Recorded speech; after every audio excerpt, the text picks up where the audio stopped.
అండి, myself Santosh Lakshmi wellness coach. మనం ఈరోజు మెటబాలిక్ సిండ్రోమ్ అంటే ఏంటో తెలుసుకుందాం. Metabolic syndrome is a cluster of conditions that అక్కర్ together. ఇది మన లైఫ్ స్టైల్ డిజార్డర్స్ వల్ల ఏర్పడే ఒక కండిషన్ మాత్రమే. ఈ మెటబాలిక్ డిజార్డర్ వల్ల ఏమవుతుందంటే మనకు టైప్ 2 డయాబెటీస్లోకి మొదట వెళ్ళిపోతారు. తర్వాత కొంతమందిలో హై బ్లడ్ ప్రెషర్ వస్తుంది, కొంతమందిలో హై షుగర్ వస్తుంది, కొంతమందిలో కొలెస్ట్రాల్ లెవెల్స్లో లిపిడ్ ప్రొఫైల్స్ అంటాం కదా, వాటిలో మనకి ట్రైగ్లిజరైడ్స్ పెరగడం కానీ, LDL low density lipid profile పెరగడం కానీ ఇవన్నీ అవుతూ ఉంటాయి.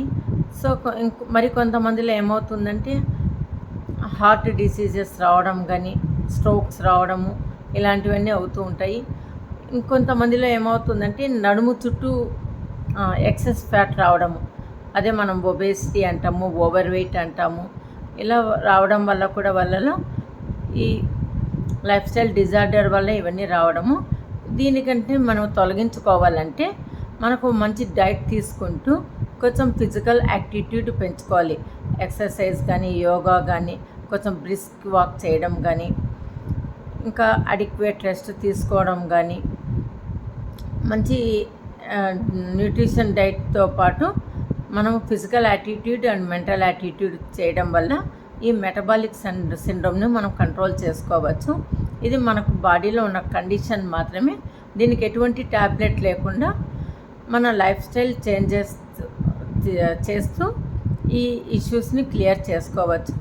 అందుకని మనం చెప్తూ ఉంటాము మన డైట్లో కూడా డయాబెటీస్, థైరాయిడ్, బీపీ ఇలా ఏ ఇష్యూస్ వచ్చినా కూడా మనం మెడికేషన్ లేకుండా ఒక డైట్తోనే వీటన్నిటిని కంట్రోల్ చేసుకోవచ్చు అంటాము.